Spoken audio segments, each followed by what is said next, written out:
എല്ലാ ഉദ്യോഗാർത്ഥികൾക്കും ചാനലിന്റെ പുതിയൊരു വീഡിയോയിലേക്ക് സ്വാഗതം. അപ്പോൾ നമ്മൾ ഒരുപാട് പരീക്ഷയ്ക്ക് പ്രതീക്ഷിക്കാവുന്ന ഒരു ചോദ്യമാണ് വേദികളുമായിട്ട് ബന്ധപ്പെട്ട ചോദ്യങ്ങൾ.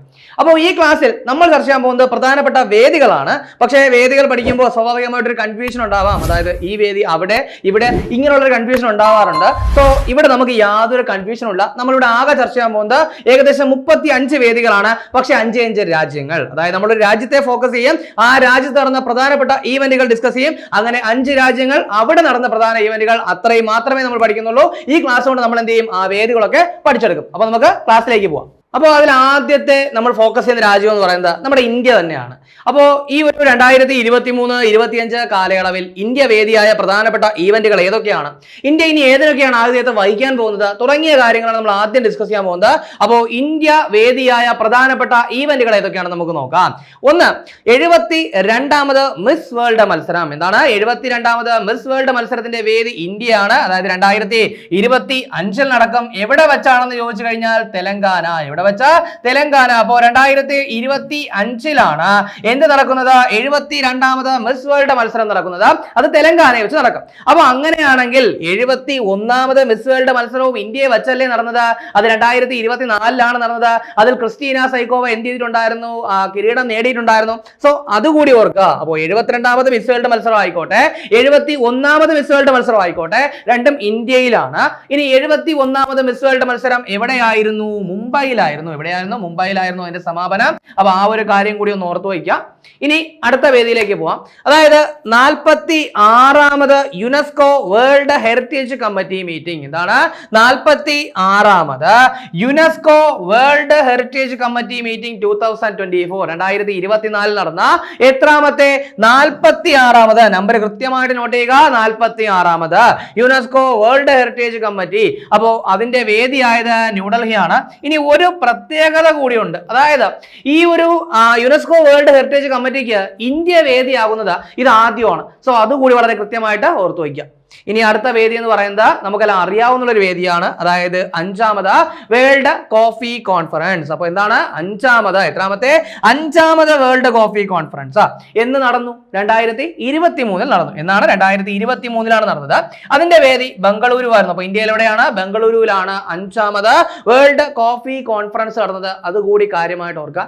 ഇനി ഈ കോഫി കോൺഫറൻസ് പറഞ്ഞതുകൊണ്ട് തന്നെ ഈ ഒരു 5ാമത് വേൾഡ് കോഫി കോൺഫറൻസിന് ഒരു ബ്രാൻഡ് അംബാസിഡർ ഉണ്ടായിരുന്നു. ആരാണെന്ന് ചോദിച്ചു കഴിഞ്ഞാൽ രോഹൻ ബൊപ്പണ്ണ. ആരാണ്? രോഹൻ ബൊപ്പണ്ണ ആയിരുന്നു 5ാമത് വേൾഡ് കോഫി കോൺഫറൻസിന്റെ ബ്രാൻഡ് അംബാസിഡർ എന്ന് പറയുന്നത്. സോ അതുകൂടി ഒന്ന് അപ്ഡേറ്റ് ചെയ്ത് തന്നെ വെക്കുക.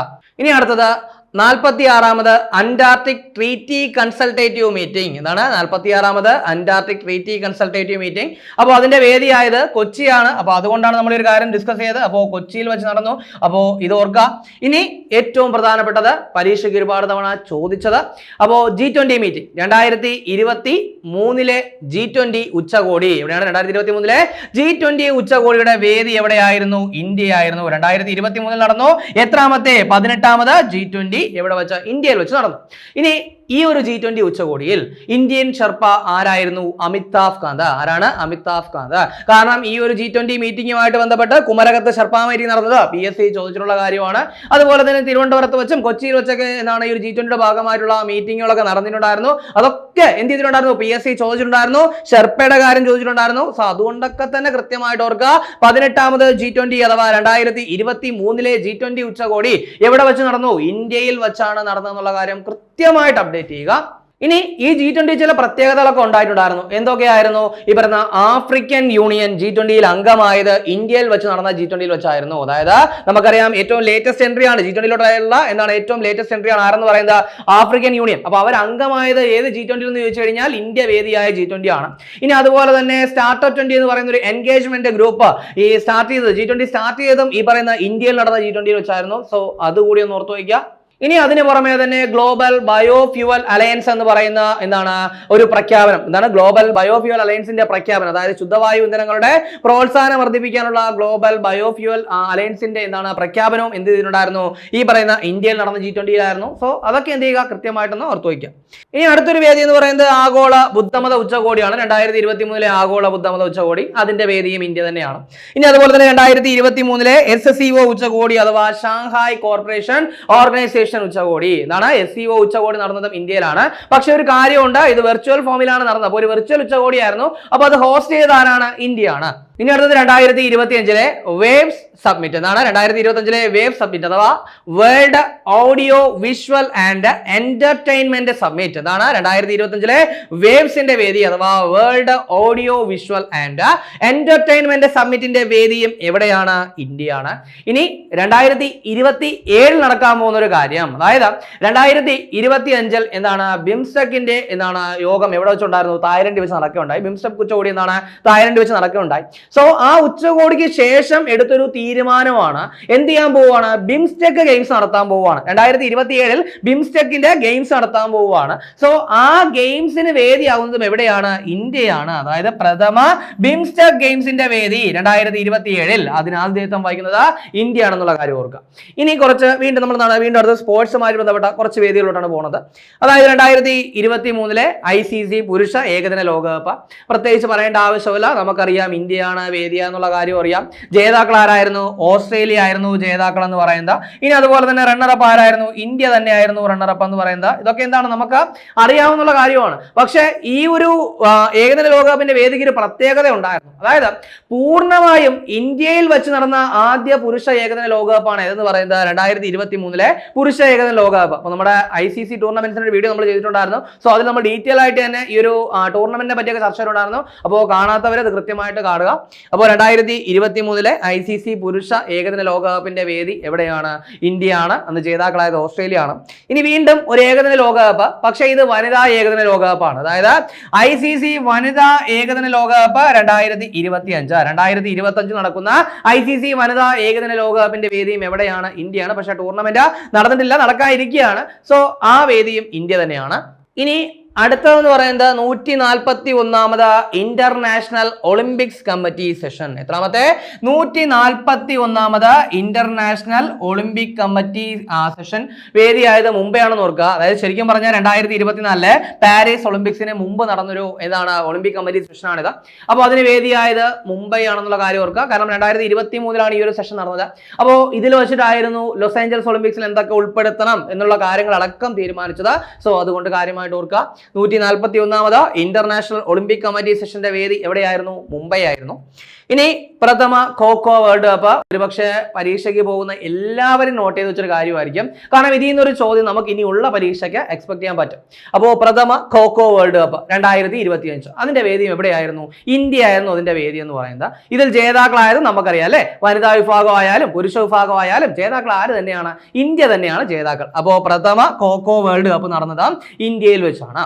ഇനി പ്രഥമ ബിംസ്റ്റെക് യൂത്ത് ഉച്ചകോടി. അപ്പോൾ എന്താണ് പ്രഥമ ബിംസ്റ്റെക് യൂത്ത് ഉച്ചകോടി? നമ്മൾ ഓൾറെഡി പറഞ്ഞു പ്രഥമ ബിംസ്റ്റെക് ഗെയിംസ് 2027 നടക്കുന്നതും എവിടെ വെച്ചാണ്? ഇന്ത്യയിൽ വെച്ചാണ്. ഇനി അതുപോലെ തന്നെ പ്രഥമ ബിംസ്റ്റെക് യൂത്ത് ഉച്ചകോടി 2025 നടന്ന പ്രഥമ ബിംസ്റ്റെക് യൂത്ത് ഉച്ചകോടിയുടെ വേദിയും എവിടെ തന്നെയാണ്? ഇന്ത്യ തന്നെയാണ്. അതായത് ഈ പറയുന്ന യൂത്ത് ഉച്ചകോടിയുടെ വേദി എന്ന് പറയുന്നത് ഗാന്ധിനഗർ ആയിരുന്നു. എവിടെയാണ്? ഗാന്ധിനഗർ ആയിരുന്നു. സോ അതുകൂടി ഒന്ന് ഓർത്ത് വയ്ക്കുക. അപ്പോൾ ഇന്ത്യ ആണെന്ന് പറയുന്നെങ്കിലും അതിനൊപ്പം തന്നെ ഗാന്ധിനഗർ കൂടി ജസ്റ്റ് ഒന്ന് കൃത്യമായിട്ട് ഓർക്കുക. ഇനി അടുത്ത ഒരു വേദി എന്ന് പറയുന്നത് 2025 നടക്കുന്ന രാജ്യാന്തര ജാവലിൻ ത്രോ മത്സരമാണ്. അപ്പോൾ ശരിക്കും പറഞ്ഞാൽ നമ്മുടെ ഡെയിലി കറണ്ട് അഫയേഴ്സ് ക്ലാസ് കാണുന്നവർക്ക് ഈ ഒരു പോയിന്റ് കൃത്യമായിട്ട് അറിയായിരിക്കും. കാരണം ഇതിനൊരു പേര് നൽകിയിട്ടുണ്ട്. അതായത് 2025 ഇന്ത്യയിൽ നടക്കുന്ന രാജ്യാന്തര ജാവലിൻ ത്രോ മത്സരത്തിന് ഒരു പേര് നൽകിയിട്ടുണ്ട്. എന്താണ് ആ പേരെന്ന് പറയുന്നത്? നീരജ് ചോപ്ര ക്ലാസിക്. എന്താണ് നീരജ് ചോപ്ര ക്ലാസിക് എന്ന് പറയുന്നത്?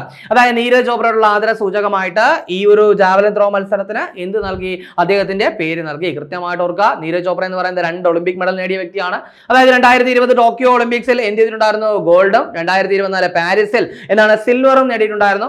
അദ്ദേഹം ടോക്കിയോ ഒളിമ്പിക്സിൽ ഗോൾഡ് നേടിയതിന്റെ ഓർമ്മയ്ക്ക് വേണ്ടിയിട്ട് ഓഗസ്റ്റ് 7 ഇന്ത്യ ജാവലിൻ ഡേ ആയിട്ട് ആചരിക്കുന്നുണ്ട്. ഇനി അതിന് പുറമെ തന്നെ ഈ പറയുന്ന നീരജ് ചോപ്ര എന്ന് പറയുന്നത് ഒളിമ്പിക്സിൽ ഇന്ത്യക്ക് വേണ്ടിയിട്ട് വ്യക്തിഗത സ്വർണം നേടിയ ആദ്യ അത്ലറ്റ് കൂടിയാണ്. സോ അതുകൂടി ഒന്ന് ഓർക്കുക. ഇനി അടുത്തത് 2025 ഫിഡെ ചെസ് ലോകകപ്പ്. അപ്പോൾ 2025 ചെസ് ലോകകപ്പ് നടക്കുന്നതും എവിടെ വെച്ചായിരിക്കും? ഇന്ത്യയിൽ വെച്ചായിരിക്കും. സോ ഇത്രയും കാര്യങ്ങളാണ് ഇന്ത്യയുമായി ബന്ധപ്പെട്ട അല്ലെങ്കിൽ ഇന്ത്യ ഹോസ്റ്റ് ചെയ്യുന്ന പ്രധാനപ്പെട്ട ഈവന്റുകൾ എന്ന് പറയുന്നത്. അപ്പോൾ ഇതിൽ നമ്മൾ ഏറ്റവും സെലക്റ്റീവ് ആയിട്ടാണ് കുറച്ച് വേദികൾ എടുത്തിട്ടുള്ളത്. ഒരുപക്ഷെ പരീക്ഷയ്ക്ക് പ്രതീക്ഷിക്കാവുന്ന കുറച്ച് ചോദ്യങ്ങളാണ്. അപ്പോൾ അതത്രയും കൃത്യമായിട്ടൊന്ന് നോട്ട് ചെയ്യുക. ഇനി അടുത്തത് സൗദി അറേബ്യയിലേക്കാണ്. നമ്മുടെ അടുത്ത കൺട്രി, നമ്മുടെ അടുത്ത ഫോക്കസ് കൺട്രി സൗദി അറേബ്യയാണ്. സൗദി അറേബ്യയുമായിട്ട് ബന്ധപ്പെട്ട പരീക്ഷയ്ക്ക് ചോദിക്കാവുന്ന പ്രധാനപ്പെട്ട വേദികൾ ഏതൊക്കെയാണ്? അതിൽ ആദ്യത്തേത് പ്രഥമ ഒളിമ്പിക് ഇ സ്പോർട്സ് ഗെയിംസ്. എന്താണ് പ്രഥമ ഒളിമ്പിക് ഇ സ്പോർട്സ് ഗെയിംസിന്റെ വേദി എവിടെയാണ്? സൗദി അറേബ്യ ആണ്. അതായത് സൗദി അറേബ്യയിലെ റിയാദാണ് വേദിയാവുന്നത്. അപ്പോൾ ഇത് നടക്കാനിരിക്കുന്നത് 2027 അപ്പോൾ പ്രഥമ ഒളിമ്പിക് ഇ സ്പോർട്സ് ഗെയിംസ് 2027 എവിടെ വെച്ച്? സൗദി അറേബ്യയിലെ റിയാദിൽ വെച്ച് നടക്കും. ഇനി അടുത്ത ചോദ്യം, ഒരുപക്ഷെ നിങ്ങളിപ്പോ കുറച്ചു കാലം കൊണ്ട് PSC എഴുതുന്ന ആൾക്കാരാണെങ്കിൽ, അല്ലെങ്കിൽ 2024 നടന്ന LDC എഴുതിയ ആളാണെങ്കിൽ നിങ്ങൾക്ക് ഓർമ്മയുണ്ടാകും. അതായത് 2024 ലോക പരിസ്ഥിതി ദിനാചരണം. കാരണം ഈ ഏരിയയിൽ എന്തായാലും ഒരു ചോദ്യം വരും. കാരണം പരിസ്ഥിതി ദിനാചരണത്തിന്റെ വേദി PSC അങ്ങനെ അങ്ങ് ഒഴിവാക്കാറില്ല. കാരണം ഇതിന് മുൻപുള്ള വേദികൾ ചോദിച്ചിട്ടുണ്ട്. ഈ പറയുന്ന സൗദി അറേബ്യ തന്നെ പലവട്ടം PSC ചോദിച്ചിട്ടുണ്ട്. അപ്പോൾ 2024 ലോക പരിസ്ഥിതി ദിനാചരണത്തിന്റെ വേദി എവിടെയായിരുന്നു? സൗദി അറേബ്യ ആയിരുന്നു. അപ്പൊ അങ്ങനെയാണെങ്കിൽ 2023 കോട്ടി ഐവർ അഥവാ ഐവറി കോസ്റ്റ് ആണ്. അപ്പോ അത് ഓർക്കുക. അതിനു മുമ്പ് 2022 സ്വീഡൻ ആയിരുന്നു. ഇനി ഇപ്പോ നമ്മുടെ ഈ വർഷം 2025 ലോക പരിസ്ഥിതി ദിനാചരണത്തിന്റെ വേദി എവിടെയാണ്? ദക്ഷിണ കൊറിയ. എവിടെയാണ്? ദക്ഷിണ കൊറിയയാണ്. ഇത് കൃത്യമായിട്ട് ഓർക്കുക. ഇനി വരുന്ന പരീക്ഷയ്ക്ക് നമുക്ക്, അല്ലെങ്കിൽ ഈ വർഷം നടക്കാനിരിക്കുന്ന പരീക്ഷകളിൽ നമുക്ക് പ്രതീക്ഷിക്കാവുന്ന ഒരു ചോദ്യം, ഇമ്പോർട്ടന്റ് ആയിട്ടുള്ള ചോദ്യമാണ്. 2025 ലോക പരിസ്ഥിതി ദിനാചരണം എവിടെ? ദക്ഷിണ കൊറിയ. 2024 എവിടെയാണ്? അത് സൗദി അറേബ്യ. ഇനി അടുത്തത് 2023 വേൾഡ് ടൂറിസം ദിനം. ഇപ്പൊ 2023 വേൾഡ് ടൂറിസം ദിനാചരണം, അതിന്റെ വേദിയും എവിടെയായിരുന്നു? ഈ പറയുന്ന സൗദി അറേബ്യയാണ്. അപ്പൊ ഓർക്കുക, 2023 വേൾഡ് ടൂറിസം ദിനത്തിന്റെ വേദി സൗദി അറേബ്യ. തൊട്ടടുത്ത വർഷം 2024 മറ്റൊരു ഇന്റർനാഷണൽ ഡേ, അതായത് ലോക പരിസ്ഥിതി ദിനാചരണത്തിന്റെ വേദി എവിടെ? Saudi Arabia.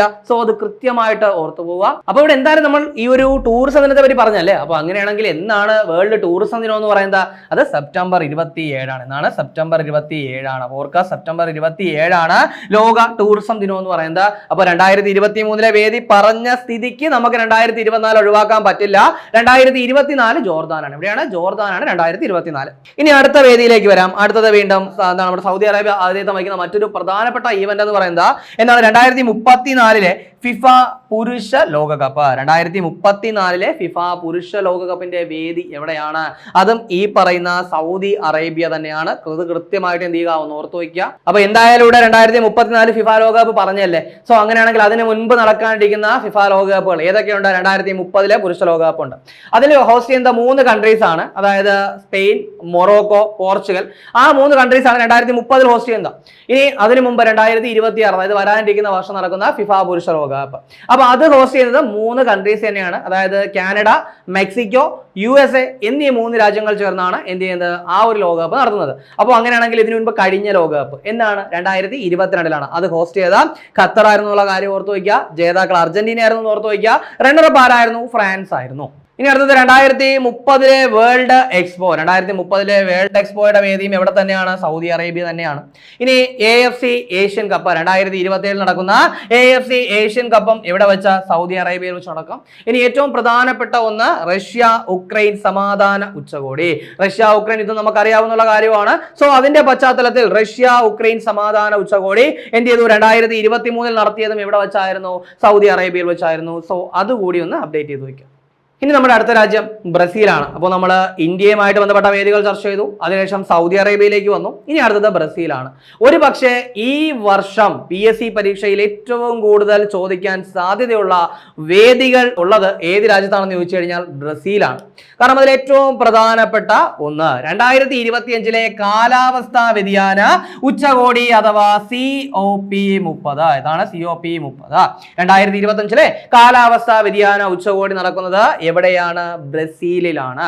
കൃത്യമായിട്ട് ഓർത്തു വയ്ക്കുക.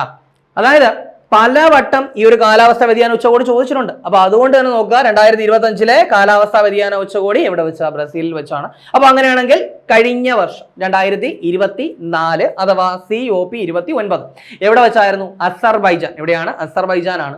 അതിനു മുൻപ് COP28 അഥവാ 2023 അത് എവിടെ വെച്ചായിരുന്നു? UAE വെച്ചായിരുന്നു. സോ ഈ 2 വേദികൾ കൂടി ജസ്റ്റ് ഒന്ന് കണക്ട് ചെയ്ത് വെക്കുക, അത്രേ ഉള്ളൂ. ഇനി അടുത്തത് ബ്രിക്സ് ഉച്ചകോടിയാണ് 2025 ബ്രിക്സ് ഉച്ചകോടി.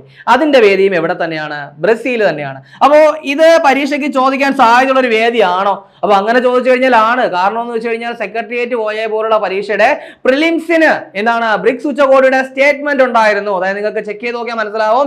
അതായത് റഷ്യയിലെ കസാൻ എന്താണ് 2024 ബ്രിക്സ് ഉച്ചകോടിക്ക് വേദിയായത് എവിടെയായിരുന്നു? റഷ്യയിലെ കസാൻ ആയിരുന്നു. എവിടെയാണ്? റഷ്യയിലെ കസാൻ ആയിരുന്നു. അപ്പൊ ആ ഒരു കാര്യം കൂടി ഓർക്കുക. 2024 വേദി എവിടെയാണ്? റഷ്യയിലെ കസാൻ ആണെന്നുള്ള കാര്യം ഓർക്കുക. ബ്രിക്സ് ഉച്ചകോടി 2025 എവിടെ വെച്ച? ബ്രസീലിൽ വെച്ചാണ്. ഇനി അടുത്ത വേദി 2024 G20 ഉച്ചകോടി. അപ്പോൾ നമ്മൾ ഇന്ത്യയിൽ G20 ഉച്ചകോടി പറഞ്ഞ സമയത്ത് നമ്മൾ ആ ഒരു വേദി പറയാത്തില്ല. കാരണം അതിന് മുൻപത്തെയും അതിനുശേഷമുള്ള വേദി പറയാത്തതിന് കാരണം എന്ന് പറയുന്നത് ഈ ഒരു ബ്രസീൽ എന്ന് പറയുന്നിടത്ത് നമ്മൾ എന്ത് ചെയ്യുന്നുണ്ട്? ആ വേദി ഒന്നുകൂടി ചർച്ച ചെയ്യുന്നുണ്ട്. അപ്പോൾ അതുകൊണ്ട് തന്നെയാണ്. അപ്പോൾ 2024 G20 ഉച്ചകോടിയുടെ വേദി എവിടെയാണ്? ബ്രസീലാണ്. അപ്പോൾ ഓൾറെഡി നമ്മൾ പറഞ്ഞു 2023 ഇന്ത്യയാണ്, 24 എവിടെയാണ്? ബ്രസീലാണ്. അപ്പോൾ അങ്ങനെയാണെങ്കിൽ 2025 G20 ഉച്ചകോടിയുടെ വേദി എവിടെയാണ്? അത് ദക്ഷിണാഫ്രിക്ക. എവിടെയാണ്? ദക്ഷിണാഫ്രിക്കയാണ് 2025 എന്താണ് G20 ഉച്ചകോടിയുടെ വേദി. സോ അതുകൂടി ഓർക്കുക.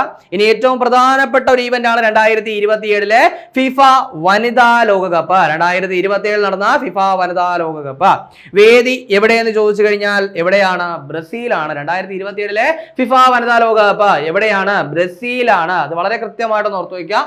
ഇനി അടുത്തത് പറഞ്ഞത് ശരിക്കും പറഞ്ഞൊരു വേദി നമുക്ക് പറയാൻ സാധിക്കില്ല. പക്ഷേ ഇത് നോട്ട് ചെയ്യാതിരിക്കാനും പറ്റില്ല. അങ്ങനെ ഒരു കണ്ടീഷനുള്ള ഒരു കാര്യമാണ്. അതായത് 2025 അന്താരാഷ്ട്ര പുസ്തക തലസ്ഥാനം ഏതാണ്? Rio de Janeiro. ഏതാണ്? റിയോ ഡി ജനീറോയാണ് 2025 അന്താരാഷ്ട്ര പുസ്തക തലസ്ഥാനം എന്ന് പറയുന്നത്. അത് സ്ഥിതി ചെയ്യുന്നത് എവിടെയാണ്? ബ്രസീലിൽ തന്നെയാണ്. സോ അതുകൊണ്ട് നമുക്ക് സ്കിപ്പ് ചെയ്യാൻ സാധിക്കില്ല. അപ്പൊ അതുകൊണ്ട് നമ്മൾ ഡിസ്കസ് ചെയ്യുന്നേ ഉള്ളൂ. അപ്പൊ അതുകൂടി എന്ത് ചെയ്യുക? ഇതിനൊപ്പം ഒന്ന് കൃത്യമായിട്ട് ഓർത്തു വയ്ക്കുക. ഇനി വളരെ കുറച്ച് വേദികൾ മാത്രമേ ഉള്ളൂ. അതായത് അടുത്തൊന്ന് ഇറ്റലി, ഇനി അടുത്തൊന്ന് ജപ്പാൻ. അപ്പോൾ ഈ രണ്ട് വേദികൾ കൂടി ചർച്ച ചെയ്യുമ്പോൾ നമ്മുടെ ക്ലാസ് കംപ്ലീറ്റ് ആവും. സോ ഇറ്റലിയെ പറ്റി നോക്കുമ്പോൾ 2026 വിന്റർ ഒളിമ്പിക്സ് ഒരുപാട് തവണ PSC ചോദിച്ച ചോദ്യം. 2026 വിന്റർ ഒളിമ്പിക്സിന്റെ വേദി എവിടെയാണ്? ഇറ്റലി ആണെന്നുള്ള കാര്യം ഓർക്കുക. എവിടെ വെച്ചാണ്? മിലാനും കോർട്ടിനാഡി അംബസോയിലും വെച്ചാണ് നടക്കുന്നത്. അത് കൃത്യമായിട്ട് ഓർക്കുക. ഏത് വർഷം? 2026 വിന്റർ ഒളിമ്പിക്സ് PSC ചോദിച്ചിട്ടുണ്ട്. അതിനുശേഷം 2024 G7 ഉച്ചകോടി. 2024 നടന്ന G7 ഉച്ചകോടിയുടെ വേദിയും ഏതായിരുന്നു? ഇറ്റലി ആയിരുന്നു എന്നുള്ള കാര്യം ഒന്ന് ഓർത്തു വയ്ക്കുക. ഇനി അടുത്തത് ഏറ്റവും പ്രധാനപ്പെട്ട വേദി ഇന്റർനാഷണൽ ഇയർ ഓഫ് മില്ലറ്റ്സ്. ഏത് വർഷമാണ് ആചരിച്ചത്? 2023. അപ്പൊ ഏതാണ്? 2023 ആണ് ഇന്റർനാഷണൽ ഇയർ ഓഫ് മില്ലറ്റ്സ് ആയിട്ട് ആചരിച്ചത്. 2024 ഇന്റർനാഷണൽ ഇയർ ഓഫ് ക്യാബിനറ്റ്സ് ആയിരുന്നു. ഇനി 2025 വരികയാണെങ്കിൽ ഒരുപാട് പ്രത്യേകതകളുള്ള വർഷമാണെന്ന് പറയുന്നത് 2025. അതായത് അന്താരാഷ്ട്ര സഹകരണ വർഷം ഉൾപ്പെടെയുള്ള കാര്യങ്ങൾ എന്താണ് 2025 ആചരിക്കുന്നത്. അതുപോലെ തന്നെ ഗ്ലേസിയർ വർഷം, അന്താരാഷ്ട്ര ഗ്ലേസിയർ പ്രിസർവേഷൻ ഇയർ എന്ന് പറയുന്നത് 2025 ആണ്. സോ അങ്ങനെ ഒരുപാട് പ്രത്യേകത 2025 അപ്പോൾ 2023 പ്രത്യേകത എന്തായിരുന്നു എന്ന് ചോദിച്ചു കഴിഞ്ഞാൽ ഇന്റർനാഷണൽ ഇയർ ഓഫ് മില്ലറ്റ്സ്, അല്ലെങ്കിൽ ചെറുധാന്യ വർഷം. അത് ഒരുപാട് തവണ PSC ചോദിച്ചതുമാണ്. സോ ഈ ഒരു ഇന്റർനാഷണൽ ഇയർ ഓഫ് മില്ലറ്റ്സിന്റെ സമാപന ചടങ്ങിന്റെ വേദി എവിടെയായിരുന്നു? ഇറ്റലി ആയിരുന്നു. അതായത് റോമിൽ വെച്ചായിരുന്നു നടന്നത്. എവിടെയാണ്? റോമിൽ വെച്ചായിരുന്നു നടന്നത്. സോ അതുകൂടി ഒന്ന് ഓർക്കുക. ഇനി മറ്റൊരു ഫുട്ബോൾ ടൂർണമെന്റിന്റെ വേദിയാണ്. അതായത് 2032 UEFA യൂറോ കപ്പ് നടക്കുന്നത് ഇറ്റലിയിലും തുർക്കിയിലുമായിട്ടാണ്. സോ ഇവിടെ ഇറ്റലി നമ്മൾ ഉൾപ്പെടുത്തിയത് കൊണ്ട് തന്നെ ഈ ഒരു വേദി കൂടി ഓർക്കുക. ഇറ്റലിയിലും തുർക്കിയിലുമായിട്ടാണ് 2032 UEFA യൂറോ കപ്പ് നടക്കുന്നത്. സോ അതുകൂടി അപ്ഡേറ്റ് ചെയ്യുക. ഇനി അടുത്തത് ജപ്പാനുമായിട്ട് ബന്ധപ്പെട്ട 3 വേദികൾ കൂടി ഡിസ്കസ് ചെയ്ത് കഴിഞ്ഞാൽ നമ്മുടെ ഇന്നത്തെ ഒരു സെഷൻ കഴിഞ്ഞിരിക്കുകയാണ്. അതായത് ജപ്പാനിൽ പ്രധാനമായിട്ടും വേദിയാകുന്ന കാര്യങ്ങൾ എന്ന് പറയുന്നത് 2025 വേൾഡ് എക്സ്പോ. നമ്മൾ നേരത്തെ പറഞ്ഞു 2030 വേൾഡ് എക്സ്പോ എവിടെയാണ്? സൗദി അറേബ്യ ആണ്. 2025 വേൾഡ് എക്സ്പോ എവിടെയാണ്? ജപ്പാനാണ്. 2023 G7 ഉച്ചകോടി. 2023 G7 ഉച്ചകോടി. അപ്പോൾ അങ്ങനെയാണെങ്കിൽ നോക്കിയാൽ 2024 G7 ഉച്ചകോടി എവിടെയാ? ഇറ്റലിയാണ്. അപ്പോൾ 2023 G7 ഉച്ചകോടി എവിടെ വെച്ചാ? ജപ്പാനിൽ വെച്ച ഹിരോഷിമയിൽ വെച്ചാണ് നടന്നത്. ഇനി 2026 ഏഷ്യൻ ഗെയിംസ്. 2026 ഏഷ്യൻ ഗെയിംസിന്റെ വേദി എവിടെയാണെന്ന് ചോദിച്ചു കഴിഞ്ഞാൽ ഐച്ചി നഗോയ, ജപ്പാനിലാണ്. അപ്പോൾ ജപ്പാനിലെ ഐച്ചി നഗോയയാണ് എന്ത് ചെയ്യുന്നത്? 2026 ഏഷ്യൻ ഗെയിംസിന്റെ വേദിയാണ്. സോ ഇത്രയും വേദികൾ വളരെ കൃത്യമായിട്ടൊന്ന് ഓർത്തു വയ്ക്കുക. അപ്പോൾ നമ്മൾ ഡിസ്കസ് ചെയ്ത് കഴിഞ്ഞത് പ്രധാനപ്പെട്ട വേദികളാണ്. അതായത് 5 രാജ്യങ്ങൾ, അവിടെ നടന്ന പ്രധാനപ്പെട്ട ഈവന്റുകൾ. അപ്പോൾ ഈ വീഡിയോ എല്ലാവർക്കും ഇഷ്ടപ്പെട്ടെന്ന് വിചാരിക്കുന്നു. അപ്പോൾ ഇതുപോലുള്ള കൂടുതൽ വീഡിയോസിനായിട്ട് ടാലന്റിന്റെ യൂട്യൂബ് ചാനൽ സബ്സ്ക്രൈബ് ചെയ്യുക, അതുപോലെ ലൈക്ക് ചെയ്യുക, ഷെയർ ചെയ്യുക, കമന്റ് ചെയ്യുക. മറ്റൊരു വീഡിയോയുമായിട്ട് നമുക്ക് വീണ്ടും കാണാം.